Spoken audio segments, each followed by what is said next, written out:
TIAA is on a mission. Why? Because 54% of Black Americans don't have enough savings to retire. So in collaboration with big-name artists like Wyclef Jean, TIAA released Paper Right, new music inspiring a new financial future. With 100% of streaming sales going to a nonprofit that teaches students how to invest. Stream Paper Right now and help close the gap. Hello, listeners. I am so glad. Thank you for joining us today for this bonus behind-the-scenes episode while we are on Dracula off-season. I am so glad to be joined today by, I will say, the more senior director of Regarding Dracula, Ellen Watt. Ellen, thank you so much for being here. Hello. We're not going to tell you whether that means that it's because I'm older as a director. You've done more things, that's all. Because I'm older. No. No. I am the directing vampire who sired you as a director. As is traditional. You have roughly 1 million credits. The things that I know you best from are things like what I like to think of the British contingent of the good shows. So you're involved with things like We Fix Space Junk and The Orphans and that kind of group of folks. But you also do things you've done work for the BBC. You have done work for, is it Marvel? Yeah. So oh my gosh. In a brief summary, I've written and directed for The Orphans. I've done voice acting for We Fix Space Junk. I was a runner on season 3 of Wooden Overcoats and wrote one of their bonus episodes, one of the fun fragments. I directed and created Doctor Who Redacted, which was like a Doctor Who spin-off series with Jodie Whittaker. And right now I am a director for Marvel Moves. So that's a bunch of adaptations, like audio drama adaptations of Marvel comics, including like the X-Men, Daredevil, Doctor Strange and Scarlet Witch, and another one that I can't remember right now. I think those are the main ones. And then I've also done like little bits and pieces for other shows. I've done bits of voice acting in like Seren and Breathing Space, and I wrote and directed an episode of Monkey Tales for Deej Silvis at Moonbase Theatre Out. Which was like a little hope punk story. I also, in terms of like gothic literature, directed an audiobook of The Woman in Black, which was voiced by Papa Seydu for Audible last year. And to be honest, that was so cool. He's just such a great actor, but also it was really fun because we got to mess around with this binaural microphone. And for people who don't know, like, when you use a binaural microphone, it's basically inside a dummy head, and you interact with the dummy head as if it's a real person, and you can actually like scratch the back of its head, and when you listen to it, you hear someone scratching the back of your head and stuff. And so that meant like directing wise with Papa, it was weird because it was somewhere between audio directing and theater directing, because I had him in the room with this dummy and I'm being like, okay, so I want you to like, you know, come closer to it, and like he was interacting with it as if he was interacting with like a physical listener in the room. And that was really cool for a horror thing, especially because like I didn't realize this until I was reading The Woman in Black again for directing this, because I love the play, I love the book, but I hadn't noticed the first time I read the book how sonic the book is. Like the book talks so much about sound, so much of the haunting is specifically about sound in a really interesting way. I also had the kind of classic thing with The Woman in Black, which it's one of my favorite things that happens in directing. It definitely happened a few times when we were doing Dracula, which is that sometimes I find when I direct something, it makes me understand the text in a way that I hadn't understood it before, even if I've read it more than once. I really had that with Women in Black, where like we got to the ending and I realized as I was directing the ending that like, there is a thing implied about the ending of The Woman in Black that makes it so much sadder and scarier. And I didn't realize that that was the implication, and no one else in the room had realized, including Papa. And then I was talking to him about it and I was like, look, the way you said that sentence sounded weird. Like in context, like that doesn't make sense. I think that this is what that means. And he was like, no. And I was like, I know. So, yeah, I love it when those things happen. So like heads up for, you know, this is a horror novel, heads up for implication of suicide. when the writer of The Woman in Black gets to the end, like, you know, the whole premise is that he's telling the story because he's determined to get it off his chest. But when you tell the story, it kind of spreads to other people.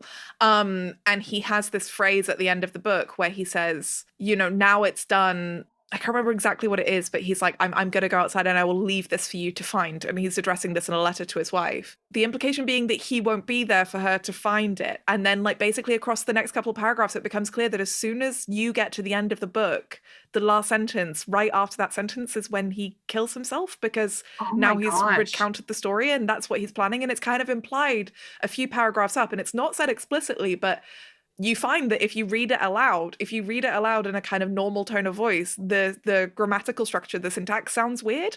But if you apply that tone to it, suddenly it all makes sense. And it's just like, oh my God, I can't believe this is, yeah. So I never realized that happened at the end of that book, but turns out, yeah, like you almost don't want to get to the end because you know that when he stops writing, he'll be done.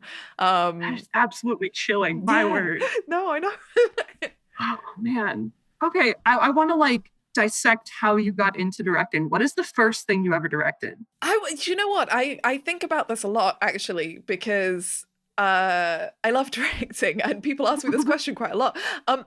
Honestly, the first thing I can remember directing was that when I was like 14, I convinced my English teacher to let me program an evening of monologues performed by other students that I would direct because I was just an extremely precocious teenager. I didn't have a lot of friends and I don't even remember like why they allowed me to do this. We didn't really have like a theater club or anything at my school. I just really liked drama. And so I think I got some of the other students who were doing like speech and drama, like basically acting classes, like after school to pick a monologue. And then I directed each of them. And then I performed my own monologue that I wrote and directed myself doing. And then I had like the kind of, you know, few indulgent parents who attended to support their individual children and then politely had to go see the rest, like walk through the school and like go into like different classrooms and stuff. And like different kind of monologues would trigger as you went into different rooms. Oh man, what a cool directing choice though. Good job, 14-year-old Ella. Yeah, like, so that's I remember that being the first piece of directing I did. And I actually remember that when I went to university, I got a role as assistant director on Dr. Faustus by Christopher Marlowe, which is, I love that play. And my old English teacher like sent a bottle of champagne to my college, saying like that, you know, he hoped he was sure it would go well, like after like, you know, all this time that I'd spent kind of bugging him about directing and stuff. Yeah, which was really sweet. So yes, I believe that was the first thing I directed. I was definitely a child who would yell at people to do stuff, but that was like the first actual directing that I did. That is wonderful. So you got your start in theater. Yeah, definitely. Like 1,000%. Like theater is what has informed like pretty much everything that I think about like acting in any format. And I think that there is a much stronger connection between theater and audio in the UK than there is in the US. That's for sure. So like even these days, like a lot of stuff that gets broadcast on Radio 4 are adaptations of plays and like stage shows. Whereas obviously, like, it's not until recently that the US has had like as much of a tradition as audio drama. You guys had a break. US radio drama existed up until the 1960s to the 1990s, depending on who you ask. I mean, US radio drama continued to exist, but it wasn't as popular after the 1960s, which means that a lot of people who are growing up in the US today might not be as familiar with radio drama as people who grew up in the UK. I'm not going to go on to that whole tangent. That sounds like you're really well informed on this topic. I am. I think Hannah knows me better from like my job as like an audio fiction expert, like, and like only recently as a director. So it's like normally I write like articles and stuff about like the history of radio drama and audio drama, which I find fascinating, but I'm here at my capacity as a director. Yeah. So how did you get into audio specifically then? I just love radio. Enough people told me that if talking was an Olympic sport, then I would have a gold medal, that I took it seriously and tried to find a way to make that a career. No, I mean, kind of true. I moved around a lot growing up, and I lived in Australia and Hong Kong, and we'd always listen to BBC radio, like actually just talk radio and music radio, as a way to like kind of connect to home and like where my family was and stuff. Like it was the way to hear the accents of my like grandpa and things. And so I always really loved radio. And then in terms of audio drama, I mean, my brother was obsessed with audiobooks, partly because he's dyslexic and he found it a lot easier to read books by listening to them than by like reading them on the page. And my brother and I were very close. So like we shared a room growing up. And so if he was listening to audiobooks on repeat, then I was listening to audiobooks on repeat. But then just before I went to university, I met this Swedish woman who's one of my closest friends who had been listening to Cabin Pressure by John Finnemore. And she was like, have you heard of this? Because my dad was a pilot. And also I was British. And I was like, no. And I started listening to it and it was amazing. And then from there, I was like, oh, well, I need to know more about audio drama. But this was like still pretty early days. This was like 2012. So I think I listened to Our Fair Sissy and The Thrilling Adventure Hour and The Leviathan Chronicles. And then Night Vale got big on Tumblr. And then I got into Night Vale. And, you know, the rest, as they say, is history. That's wonderful. Okay, so I'm curious about what kind of skills translate from theater to audio and what skills don't. Oh my gosh. I have many opinions about this, actually. So I think that the big thing that works really well from theater to audio is physicality. I think that often with film and TV, and I will emphasize, I am not a film or TV director, so I apologize to any film or TV directors I might be offending with these assertions. But to my crude understanding, often in film and TV, your acting has to be like pretty small and extremely focused, especially around like your face and like small body language and stuff like that. Partly because, you know, you are part of a choreography of something that is like very, very thought through, but also because like a camera is much closer to you than an audience member is in a theater would be usually.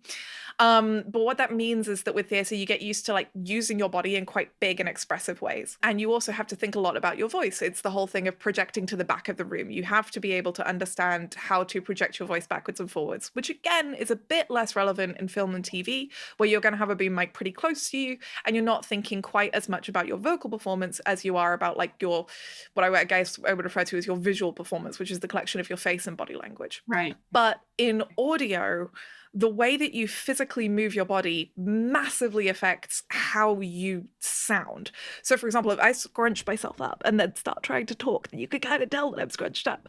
Whereas if I kind of sit up straight, or even if I stood and I wanted to really start telling you that I was like outside right now, and actually I'm talking over traffic, and I want you to understand that there is a bigger space that I'm in, then I can do that quite easily with my voice if I understand how to use my voice and use my body and move around. It's a big part of why a lot of actors prefer to stand up whilst recording, because it means that their diaphragm can move properly. If people sing, then they'll know that as well. And it means that they can like choose to use kind of all of the physical apparatus they have to hand. There's something that like actors who aren't used to audio need to learn when they're doing audio, which is that even though I can't see your body, I can hear the way you move your body. What I can't hear often is the way you move your face. I can hear like a smile, and you can hear a little bit, you can kind of hear a scowl, but beyond that, like those kind of tiny micro expressions that people really school for TV, you just can't hear at all. And so I've worked with screen actors who are amazing, but they just really struggle to translate that emotional inflection to their voice because they're so used to focusing on their face. Whereas theatre actors tend to find it a lot easier because sometimes, you know, again, that thing of like the person in the back of the theatre, right? You need to be projecting and having enough control of your voice that they can hear the emotion of your voice like 300 or like, I don't know, 100 feet away. And maybe they can see that you have physically moved across the stage, but they might not see whether or not you've curled your fingers into a fist or not, like because they're far enough away, they can't hear that. And so they have to hear in your voice where you go from like sorrow to anger, or where you go from like love to despair. And so I find like actors like Papa Asedu, he's classically trained, he is a stage actor first, is very, very, very good in audio, and I find that really interesting. But yeah, I think the main thing is like in terms of what works well is the physicality. Obviously, the other side of that is that the thing that can work badly is the physicality. If people focus too much in theatre, like there's lots of clowning, for example, that doesn't really use voice at all, like is completely silent. If people are accustomed to not using their voice as much, or they're accustomed to relying on their body more, then sometimes they, to be honest, like, it's silly, but one of the big ones is they'll whack their microphone because they'll be moving around and jumping around the room, and they'll just like swing their arm out and like knock it. It's sort of just getting them used to that. And also getting them used to interacting with the microphone, because again, like, in a lot of ways, you want an actor to interact with the microphone as if it is another actor. Because, you know, if I'm suddenly like here, that feels really intimate. Whereas if I'm like over here, that doesn't feel that intimate. And like interacting with that as if it's a person, because the person listening like does feel like you're right next to them, is a really important thing to understand about how to voice act for audio. Voice actor for audio, act for audio, voice act. But sometimes some theatre actors who might not be accustomed to having a microphone in front of them are used to kind of performing to a group of people. And so will kind of like span to that room rather than just going in for like the one target, that one person. And so it's also getting their heads around like one person, don't whack the microphone. Moving your body does affect things, but some things like moving your hands and arms won't affect it. If it makes you feel better, great, but like it's not going to do anything for what I can hear in the performance. Crushing your torso, crouching down, physically wiggling your shoulders, that'll do something. I'm sorry, that was a really long answer. That was perfect. That was everything I needed to know. I've actually never thought about like the intimacy of a monologue on a stage versus the intimacy of a monologue to a mic. Like that is a wild difference. Yeah. No, it really is. Like it's one of my favorite things. I remember talking to, so I did a master's degree in radio, and I remember talking to my radio drama teacher about this and saying, like, there's a bit in the Bright Sessions, which I really love, at the end of season 1 where the only way, it's the first time Joan loses her composure. And, you know, for people who aren't familiar with the Bright Sessions, I can't imagine you wouldn't be, but just in case, it's basically therapy for superheroes. And the therapist, Dr. Bright, the whole way through season 1 very much maintains the kayfabe of like, she's a therapist, so she's neutral. You don't really see her emotions. She's played brilliantly by Julia Marizawa. And then in season... Yeah, no, seriously. But then you get to the end of season 1 and something happens. One of her clients says something. And the only way that you know that Dr. Bright is feeling stressed is that her breath catches. Like her breath goes from being even to being uneven. And breath in audio drama is kind of cliched, but it's cliched for a reason, because the thing is, the reason that's so interesting is it's not like she's like panting into the microphone. It's a really small sound. The only way you could hear that sound, like you couldn't hear that sound if you were standing or sitting in a theatre and there was an actor on stage. You'd be too far away, you couldn't hear it. If you heard it in a TV show or a film, it would be a weird creative choice for them to have amplified the sound of breathing so loudly over like the score and the Foley that you could hear it. The only way that you could hear that sound is if you were standing like literally shoulders touching next to her. And that's what we talk about when we talk about, again, somewhat overused cliche, but like the intimacy of audio is that like you are so physically close. Audio happens inside your body. Like physically, sound vibrates inside your skull. Even light bounces off your eyes. Like also when you're listening to something, you're not constantly interacting with a fourth wall. Like if you're looking at a stage, you're seeing a stage, you know it's not real. If you're watching TV or a film, you're looking at a screen, you know it's not real. If you're reading a book, you're holding a book, you know it's not real. But if you're like playing some audio like in your kitchen whilst you're doing the dishes, you're not constantly reminding yourself it's not real. And it's happening physically inside your head, and that makes it feel very, very close to you. It's also why the BBC historically, when they talk about even like, again, like talk radio, they talk about talking to the listener single rather than listeners plural, because they say like, what it feels like is that I am just talking to you, the one person listening to this, not as if I am talking to a big crowd. And yeah, like you say, that has dramatic implications for how you direct and like how people receive it. Like you can go in a way more kind of Brechtian direction and be like big and over loud, and that's what shows like Gay Future do. And they're doing it on purpose. They're being like very loud and in your face and hypersaturated and kind of forcing you not to be able to suspend your disbelief by being like so farcical and over the top. And that's a really interesting creative decision.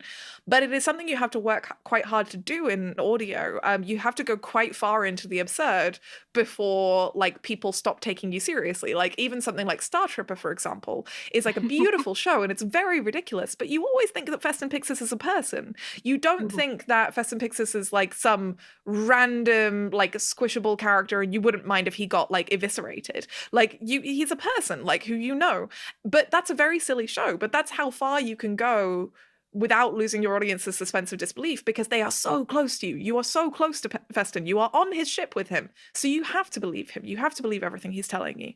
And yeah, I find that distinction really interesting. That is fascinating. But when you approach a text, like, for example, with regarding Dracula, where we have a really well-established text that I'm sure you had read before, like, what is the approach that you, when you're looking for things to direct, like you have a script in front of you, what do you look for? Yes. Oh, this is actually, I'm really glad you asked because I had a lot of opinions about this with Dracula. So I think that one of the really interesting things with Dracula is Dracula's a great book. It's a really fun book to read.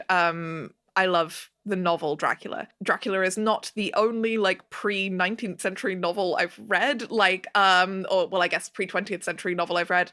I specialize in medieval literature. And one of the things that means is that I'm very accustomed to reading texts that don't reflect our modern sensibilities. And I'm used, for sure, right? Like, and I'm used to suspending my disbelief on that. That's fine.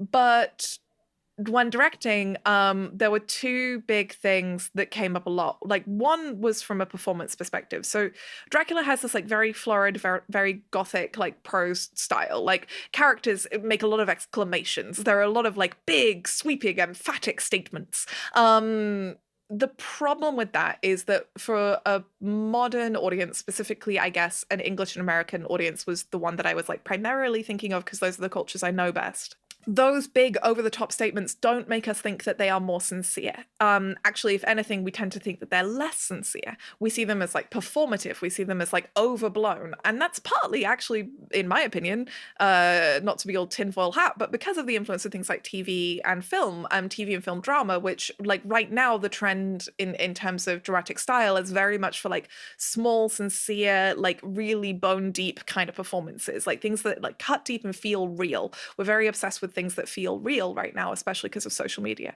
And again, I think social media has an impact on this, that like we are very, very sensitive to people kind of saying like, this just like means like so much to me. Because if someone does that, you don't believe that they actually mean that, because we've seen enough YouTube apology videos. Whereas if someone kind of gets a little bit kind of nervous and quiet and says, look, I really wanted to share this with you, then you believe them, because that is like runs counter to what we expect in socials, but it also runs in line with what we expect from good television and good film and award-winning things. And so like it fits the narrative that this is a sincere emotion. And so the first thing to tackle with Dracula was that like, and I spoke about this with you, Hannah and Stephen and Tal at the start, was we wanted people to actually feel emotions in response to Dracula. I wanted people to be sincerely engaged with the novel and sincerely feel the emotional twists and turns of the novel. But in order for that to happen, they had to sincerely believe the emotions of the characters, which meant that they had to sincerely believe the expression of emotion of those characters, even when the emotion of those characters are being like, I wish I were not a woman and stuff like that. And so it's finding ways to justify like emotionally, realistically, and narratively with the text, like how can we perform almost a different sentence to the sentence that's written, or how can we like express like the core emotion of this sentence but not necessarily reflect exactly like the punctuation. So sometimes that might be like, instead of exclaiming, like making this gothic exclamation sincerely and loudly, it might be like, can you do this bitterly? Can you do it sarcastically? Can you say something really big but in a really small way, and then from that contradiction we get the emotion. And I found that really interesting to work on, especially with Ben Galpin as Jonathan, because there were a few moments where we kind of had that, where like Jonathan could be really big, and sometimes he is really big, but also sometimes the moments where Jonathan like loses the fight and loses the strength, I think are some of the biggest moments of pathos, because you're suddenly like, oh no. And again, as a modern audience, we feel that, even if in the original text it probably was more intended that he keeps up that consistent volume and intensity of emotion the whole way through, because it's a very Gothic novel. It also comes to mind to me for Alan's performance as Van Helsing, because I mean, you could unkindly interpret Van Helsing as a blowhard. He says many words. Most of them are nonsense. But like what comes to mind with that is the trying to convince Seward that there is vampires that are real, and trying to convince him that the child who was in the newspaper was attacked by a vampire, saying, you know, are you saying that some creature, you know, the same creature who hit Lucy hit this child as well? And he's saying, no, what I'm saying is the child was a victim of Miss Lucy. And Alan's like grief in there hits so much harder than a declaration. Yes, yeah, absolutely. And actually, yeah, you're right. Because like Alan was another really fun person to work with on this, because like I felt like, I don't know about you, but like a lot of the sessions that I had with Alan, like it was talking about, and I guess this actually kind of leads into the second big thing that I would consider when preparing a text like this is, well, I guess this is the bridge. This is like point 1A. But is obviously you need to think about a character's like interiority, like their inner life, and like what's happened before, what the context and implications, the subtext are of the text. And so with Van Helsing, like that's really interesting, because like most of Van Helsing's story happens before Dracula, and most of what he's saying is like overshadowed with everything that's already happened to him. And so a lot of like directing Alan was being like, okay, you are saying this and you are feeling haunted, you are feeling sad, you are feeling guilty, you have failed people before, you've seen this happen before, like you're resigned, you are resentful, you feel hatred not in this moment because this thing has just happened now, but because it's happened over and over and over again, and because you keep failing, you feel insecure, and you are covering for that. You are being firm because you have warned people before and it didn't work, and you're trying to warn these people this time, but you still don't think they'll listen to you, and you kind of know that's going to happen. And like all of those like layers of like gray and shadow that Van Helsing has, where like you say, like if you take him straightforwardly as he is in the novel, where he just kind of comes in and is like, you know, I'm an authority, blah, like it's fine, but again, for a modern audience, that's not that compelling. Whereas if you take him as someone who is, you know, he's an old monster hunter, and the thing about an old monster hunter is survivor's guilt, and also how many times have you failed, and like and the fact that like this win is such a big win suggests that this is the only win. And so like how many times have you lost, and then if you've lost that many times, like how many young men have you seen die, how many young women, how many people have you seen sort of eat each other, how many people didn't listen to your warnings, how many times have you tried and failed to convince people because they thought that you were detached from reality. And so adding all of that into Van Helsing's character like made him, certainly for me, so much more interesting, and also really fun to direct, because like then finding those corners of like guilt and shadow made it really fun. And I guess so that leads into the other thing, which is I personally find this like less interesting from an emotional perspective, but crucial from a professional perspective, which is like modernizing a text, which is to say, without changing the actual words, how can we read modern sensibilities and feelings and readings into a text? This is not the only adaptation of Dracula, and whilst I love it, it may not even be the best adaptation of Dracula. So our responsibility is not necessarily to do the most true to the text like adaptation that there's ever been, because those exist. But one opportunity for us was to create one that, you know, interrogates things like the queerness of Dracula. And another thing is to like look at characters like Mina and give her like the agency and power that is often left out when people do like TV and film adaptations of the story. And so one thing there was like something that I worked with Isabel quite a lot on was Again, like kind of a little bit of self-awareness in her performance, that when Mina says like, oh, you know, because I am a woman, like maybe this thing has happened or whatever, that Mina, rather than sincerely just being a silly, stupid woman who thinks that maybe her instinct body is automatically making things happen, that instead she's sort of speculating on it as a very intelligent woman who understands her cultural context. And she's kind of being like, maybe, like, so one thing that I remember we talked about was when the suitors are grieving and Mina's comforting them, but then she takes a minute to herself outside.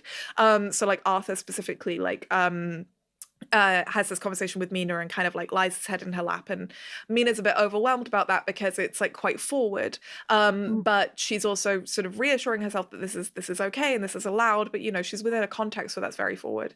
And then she leaves the room, and that's when she lets herself kind of feel upset. And it was fun with Isabel working on that because, you know, there's a version of that where the whole way through that scene both of them are like at 100% emotion, but the problem is that you get tired. Like, you know, the premise of catharsis is a very old one. But generally speaking, we can't feel any emotion consistently. It's when we talk about like the like spectacle creep, like we talk about like the people can't be as scared as they possibly are for 95 minutes. Like you have to give people breaks and islands. And the same is true of grief. Like the problem is that you can't have 45 minutes of feeling the saddest you've ever felt, because you actually just can't maintain that for that long. Eventually your brain gets bored. And so you have to have moments where you like pick up and there's levity or there's curiosity, there's a slight change in emotion. And in that scene, there aren't like big changes in emotion, but Mina is like the island that you're on because she's being the strong, like fairly steady one, and Arthur's falling apart. And then it's only like after Arthur is no longer a factor that then you see Mina being upset. And that means that you can feel both of their grief. You can feel with both of them in the way that they feel differently. And I also do think that the way Mina's written is as someone who, she tries very hard to be the rock for other people, but she doesn't let other people see when she's upset about things. Yeah, that was just like one of the ways in which I found it really interesting to work with her as a character. This has gone on a cul-de-sac. I apologize. And Isabel's brilliant to work with anyway. Yes. I mean, oh my gosh, all these actors just absolutely slam dunk. Mm-hmm. When you are directing something, does it feel like falling into a rhythm for you? Does it feel like a place where your brain feels at home? Or is it more like a discovery process? Like, are you learning things every time you direct something? I would say a bit of both. For me, directing is a little bit like music. It's like listening to an orchestra. So if I hear a read of a scene, sometimes I'll hear a line. I describe this for a friend of mine as like sounding sour. It almost sounds off key. Like you can just tell that it doesn't feel natural or real. And sometimes the reason for that is obvious, and you can kind of look at the context and look at the text and figure it out. And sometimes it's less obvious. You need to untangle it. And I like to work with actors to try and like see what they think as well. But yeah, like for me, it's like if you know a song really well and you know what all the instruments are supposed to be doing, and you're listening to see what the instruments do, but, and I guess this is where the metaphor falls apart a bit, imagine that orchestra has elements, or the piece of music has elements of improvisation, like sections where you improvise. I guess like jazz. We've moved to jazz. Yeah, I mean, hey, listen. But you know, what I love when directing is finding moments where the actors can add something or change something about the way they understood a text. And what I also love is finding moments where I can offer something to them, because obviously your actors will turn up having prepared the text. They will turn up having looked at it and thought about what they're doing. And I like kind of making suggestions and discussing with them like what they think their characters are doing. So like, actually, I was just thinking that another good example of this is Felix Trench's Renfield. Oh, yes. Like, I had so many feelings about making Renfield a convincing person, like a real person who you actually felt for. And for me, that came in a lot with that conversation that he has with Mina and also with his death. And I remember having this big conversation with Felix about like the death and being like, I actually have like quite a lot of thoughts about like that last scream that we hear, like the last like line that we hear from Renfield. Because I think like with Felix the Comedy, he kind of expected, because that is what the text says, that this is just sort of, you know, it does what it says on the tin. But actually, when you think about like everything that leads up to this moment, there's like such enormous like redemptive pathos in Renfield's exit from the novel. And so much of it comes into the fact that, like, this is the moment, like, this is the one moment where Renfield really actually tries to put himself in the way to protect someone else, knowing that he'll fail. Like, Renfield is very clever. In a lot of ways, he's smarter than Seward. And we know that he's clever, and we know that he understands the situation from the way that he talks to Mina, and we know that he's mercurial. We also know that he appreciates Mina because Mina talks to him like a person, and as soon as she does, he talks to her like a person.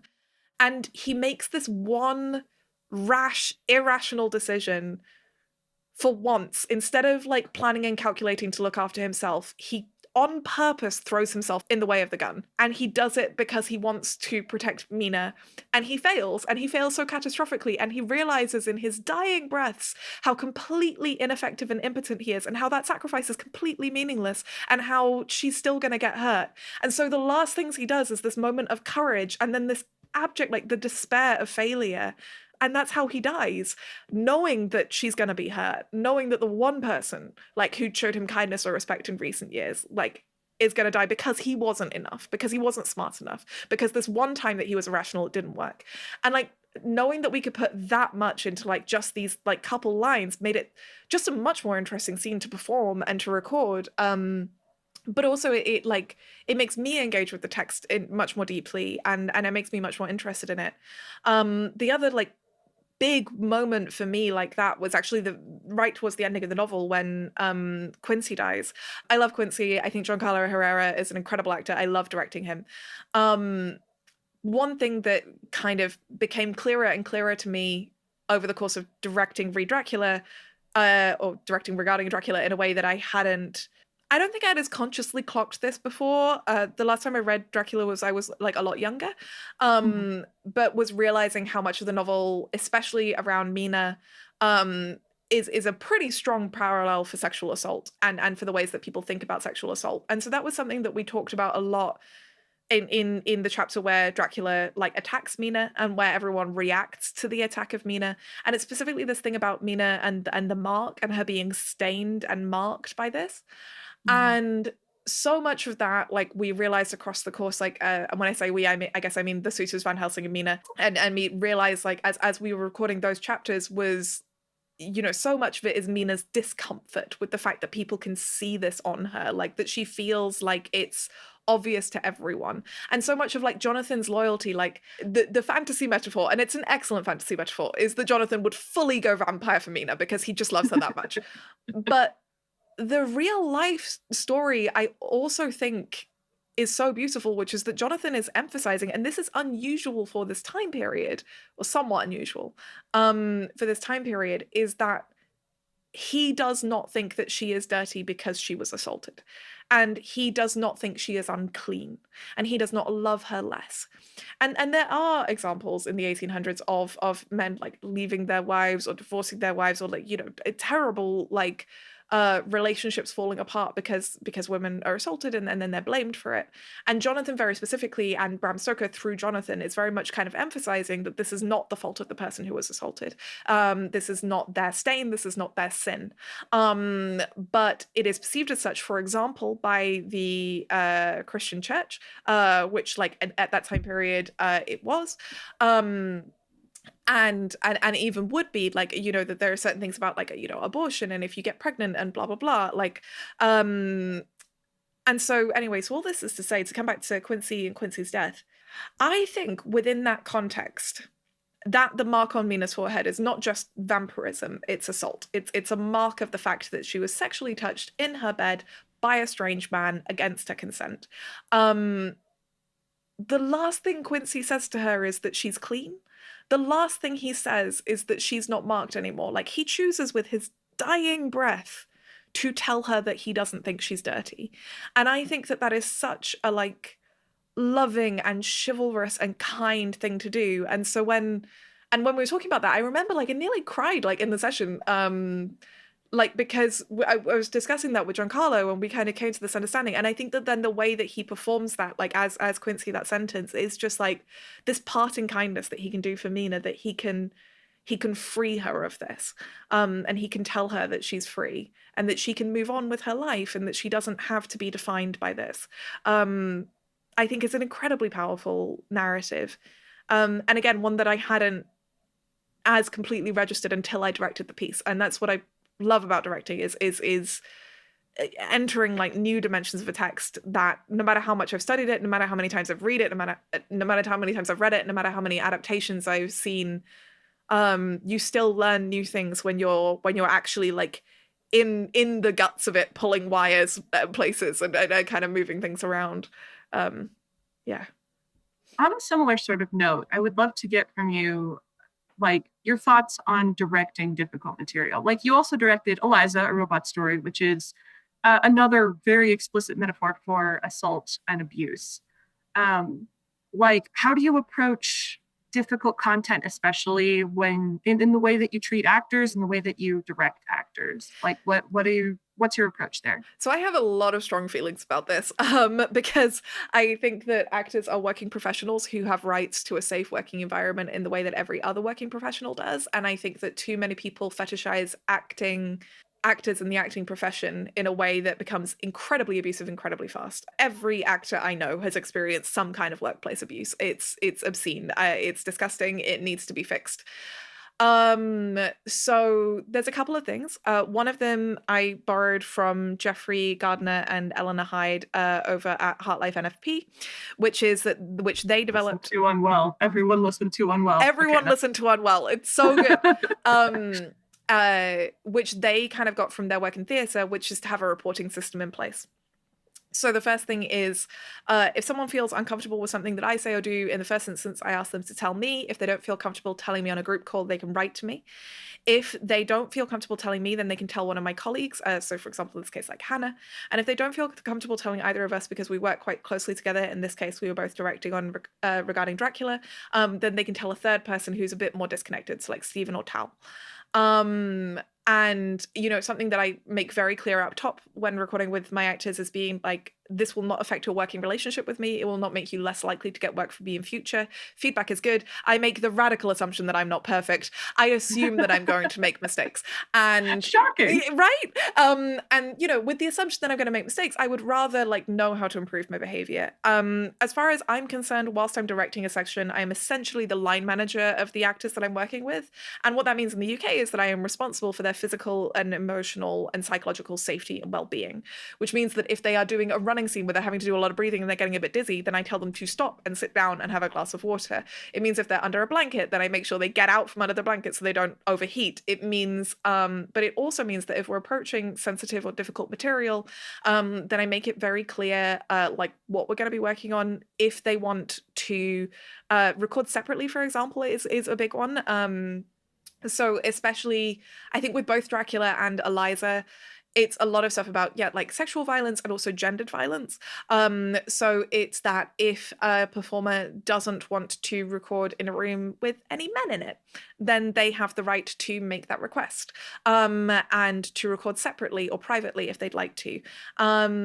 It's saying like, what order do you want to do things in? So like sometimes they'll be like, do you want to do like this more emotionally intense scene first, and then do like the lighter one afterwards, or do you want to build up to it? I try a lot to listen to my actors. You know, at the end of the day, even when covering difficult subjects, this is a job. It is their professional skill. And in the same way that, like, I don't know, painting a sign that says something is deadly isn't going to make you feel physically threatened.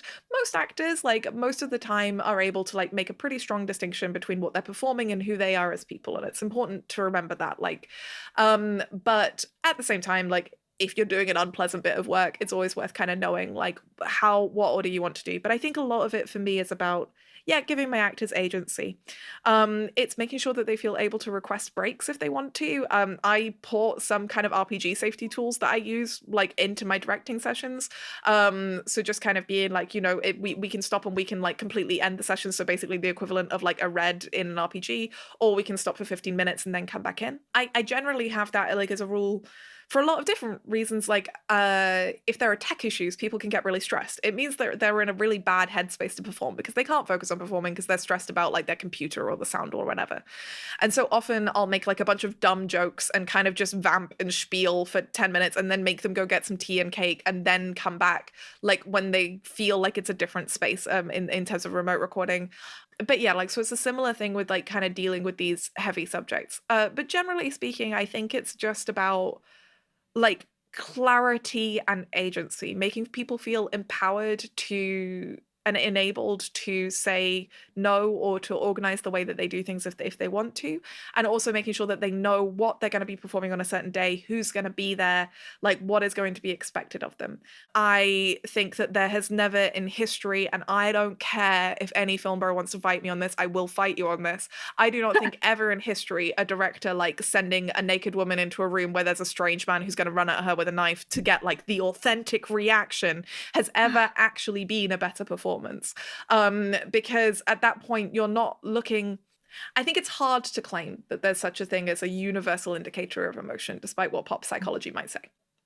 But it is true, like we were saying earlier about naturalism versus kind of like extravagance and expression of emotion, that we all speak a shared language of signs and symbols and aesthetics. Because most people have consumed television, film, advertising, we understand what certain things are supposed to mean. And we can contradict those things as creatives. We can play with those expectations and subvert them, right? So it's like, we know that music in a major key is supposed to be happy. And so then if you put music in a major key over a sad scene, then you are creating a contradiction there that can inspire emotion. This is also true of performance. There are a lot of performing tools and techniques that we subconsciously or consciously understand to mean certain things. We understand that if I get like really quiet and close, then I'm being like either a little bit sexy or I'm trying to tell you a secret. And we understand that if I'm kind of getting really big and brash, then I'm probably like performing to a crowd and not being super personal. And like in that way, like professional like actors, like people who are trained, people who have experience, understand how to use like that palette of archetypes and tools and mix them together in really interesting ways on purpose because they are skilled artists. So doing the sort of just horribly abusing someone to get an authentic reaction from them in inverted commas thing is sort of like the equivalent of giving Michelangelo a box of paints and then punching him and saying that where he dropped the paints is way more effective than the Sistine Chapel. It's like, I would rather let the painter do their thing on purpose than just kind of force something random out there, because the reality is that lots of individuals will react to things like fear in very strange and unusual ways, that like we are all the stories of our lives. We are defined by our traumas and our experiences. Some people have really weird sneezes, like you know, there is going to be something about the way that person reacts that actually might seem foreign or confusing to other people, and that if they had been allowed to make a choice about how they performed it, it would have been better and more powerful for more people and less alienating and less confusing. So I believe very strongly in giving people the opportunity and power to do their job well, because that's why I hired them. So that makes a lot of sense. How do you walk someone through if they are having a difficult time with an acting choice? Like, what is the process for you? Like, helping them to get through that script or changing whatever you need to so that they are comfortable? What does that look like for you? I think it depends on the script and the team and the context. So obviously the choice with regarding Dracula a lot was to stick to the original text. And so in that case, it would be, I guess it would depend on like how strongly someone felt. I didn't have anyone feeling so strongly they wanted a text changed, but if they had wanted the text change, I would have contacted the team like you and Stephen and Tal and asked if we could change it. I did have that with The Woman in Black, where the N-word was used in the original text of the novel, and oh boy, that was like a point of like, that text would not even get sent to Papa. I just went back to the production team and was like, we will change this, or I will leave the project and you will find a different director. Like, that's it. Like, so sometimes like it's that level of like, there are some things that I feel for me, in terms of my professional integrity, I will not permit to be attached to something that has my name on it. When it's lower down than that, like I've definitely had actors before be like, oh, I feel like this line doesn't reflect like this character. So in some of the series I've been working on recently, that's been with new original writing. And with new original writing, it's a lot easier to change because you can kind of be like, well, you can contact the writer, or if they're not particularly precious about it, you can just change it yourself and be like, look, can we sub in this line because that makes more sense for this character and this person feels more comfortable with it. And then in the case where we can't change the text, or they don't feel comfortable, or they don't feel strongly enough to change the text, then it's like finding ways to subvert it. Like there is a way that you can say, do you want a cup of tea? And you can mean, I want to kill you, right? Like it can kind of be like, do you want a cup of tea?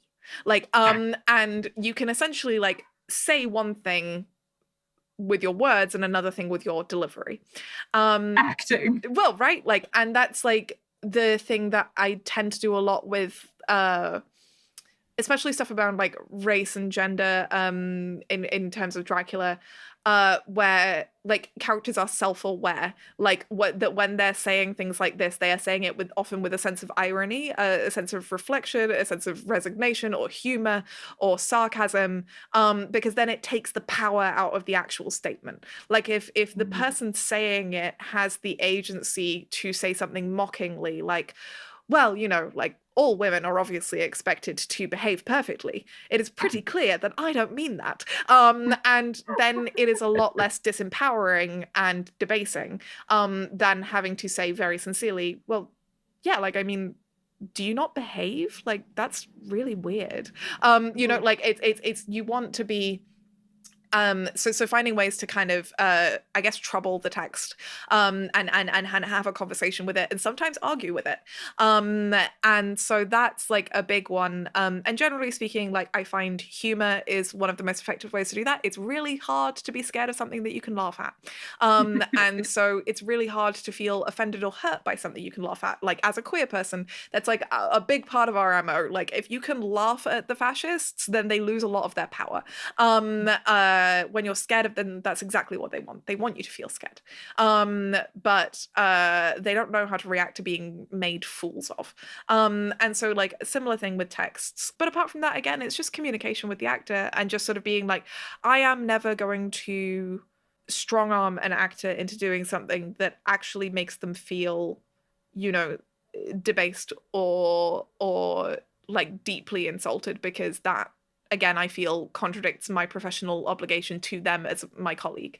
But sometimes, because this is a job and we don't always get to do things that we like in our jobs, sometimes we have to like, oh, I had to work in a call center for a really long time.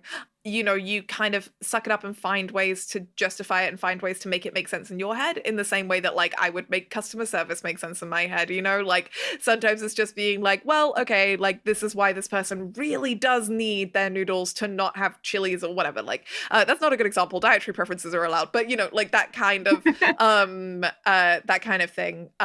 So yeah, like it depends, but generally speaking, most of the time I think my instinct is to go to humor and contradicting in the performance what the text says, so that the character saying it and the identity, whatever that identity might be, has more power than the text itself. Because the thing that's really fun about directing a performance is that the voice is mightier than the letter. Like and people pay much more attention to the tone in which you say something than the words that you are saying, which means that you can really change the meaning of a sentence and change the meaning of a paragraph and change the thrust of a text if you need or want to. Let's say this is really, really good advice, I think. Like in general, let's say that I am a brand new baby director, maybe on my first audio drama, and I don't necessarily know what I'm doing, or maybe I don't have that background in theater. What advice would you give to a new director? Gosh. I mean, I think the main thing would be like, just consume a lot of the kind of drama that you want to direct. So if you want to be directing an audio drama, listen to a lot of audio drama. But, you know, listen consciously. Try to make notes. Think about moments where... so I think a good rule of thumb is does this character sound like a real person having real opinions, or do they sound like they are pretending? Because if they sound like they're pretending, they're probably what we would say they sound read, which is to say they sound like they're reading something off a page rather than just saying it spontaneously out of their own mind and out of their own emotions. R-E-A-D, read, yeah. not... Yeah. Okay, got it. And so I would say to like a baby director, like anyone who's interested in directing audio drama, listen to audio dramas, see if you can spot those moments where the line doesn't feel like it was sort of said spontaneously. Note down like why you think that happened, or you don't even have to write it down. Like I personally just think a lot. Like I will kind of go through things over and over, but like think like, was their voice higher pitched? One thing I talk about or ask my actors to think about a lot, and I think about a lot, is, this is one of my favorite things to talk about actually. So like the musicality of audio drama is really important, because audio drama is music essentially. It is a bunch of notes set in a row, and if I suddenly start speaking much more quickly, or I start going up really high, or I get really, really low, or I slow down and I'm really low, those things actually do affect kind of the way that I seem emotionally. And there's this beautiful medieval Welsh word called canghannedd, and it basically means all of the different words that you would apply to literary tools in English. So like assonance, sibilance, onomatopoeia, rhyming, like all of the words that are about how words sound, all at once. So canghannedd literally translated means the singing of the words. And I think about the canghannedd in audio drama.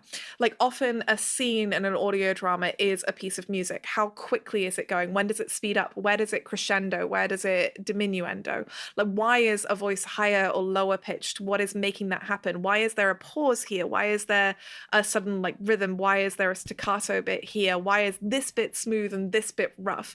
Look for those kind of textures and movements in the scene, and try and figure out like what kind of music you like what kind of directing you like, what kind of performances you like, and how those performances are achieved.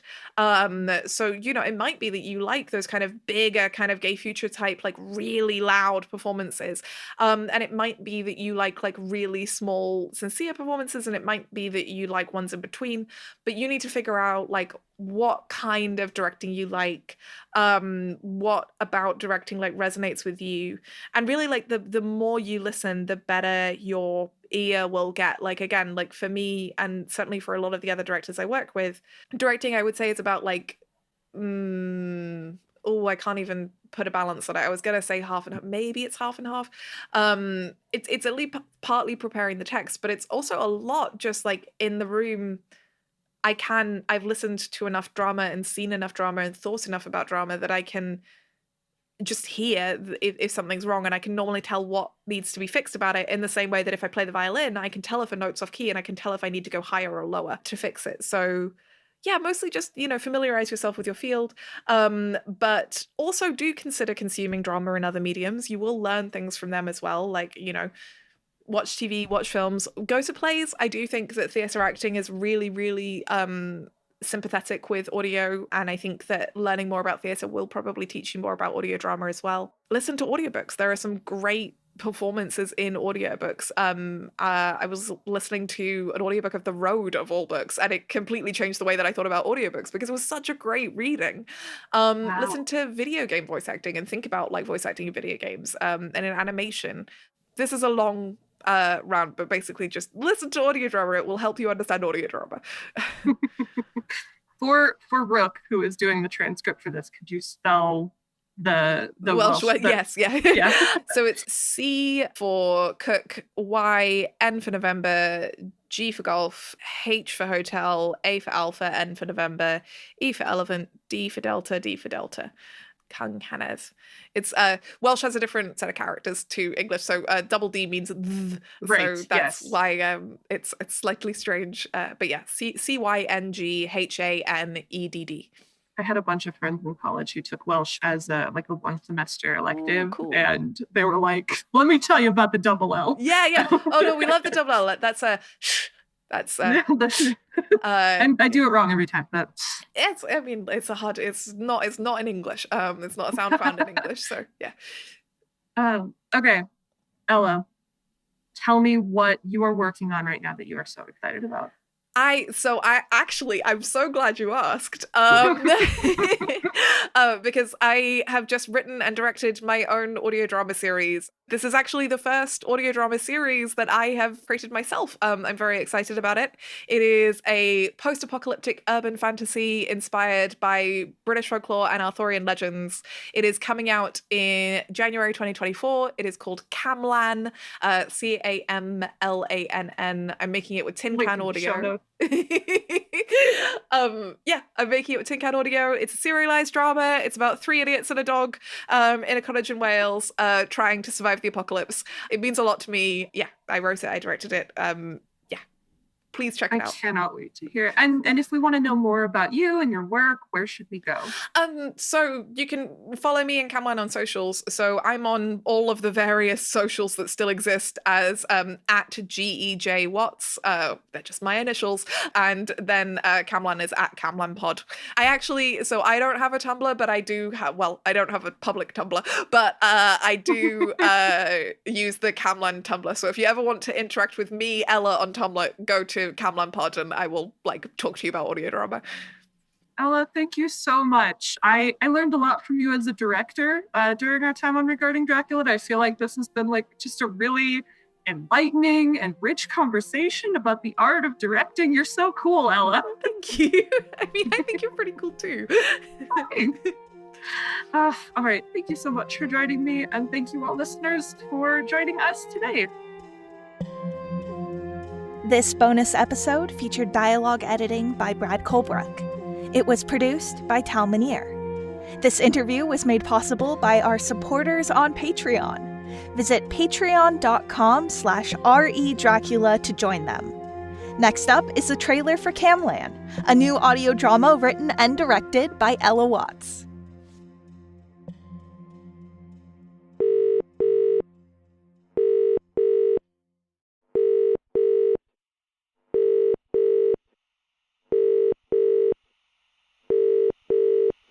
Please hold. Your call is very important to us, and we will get to it as quickly as we can. The cataclysm is frightening for everyone. Remember, in times like these, we need to stick together more than ever.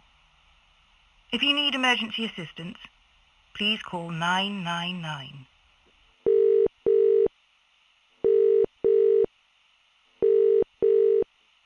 Your position in the queue is 333.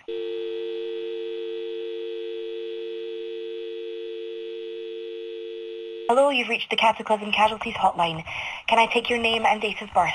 Peretti Green. Morgan Jones. Susan Liu. Gwen Turner. Just call me Di. Okay, and who are you calling for today? My mum, Shan Thomas. She was in Aberystwyth. Matthew and Louise Turner. In Kirkwall, on Orkney. My father, Kai Liu. Ben Jones. I saw something on the news about a sea serpent. He's 15 years old. Anna and Sophie Green in Portsmouth. What's happening in Kowloon? Listen, is this real? I've been seeing news reports about dragons. Let me look that up for you. Where are you calling from today? Bristol. Bristol. Leicester. I'm so sorry. It looks like we haven't got anyone listed under that name on the database. This means they haven't been listed as a fatality. Call back tomorrow, and if you haven't heard anything from us or your loved one in 3 days, try the online form. I know this is scary, but it's okay. We're going to get through this. Together.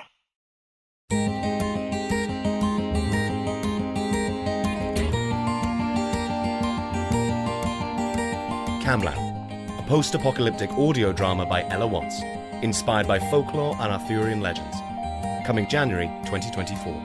Produced by Tin Can Audio.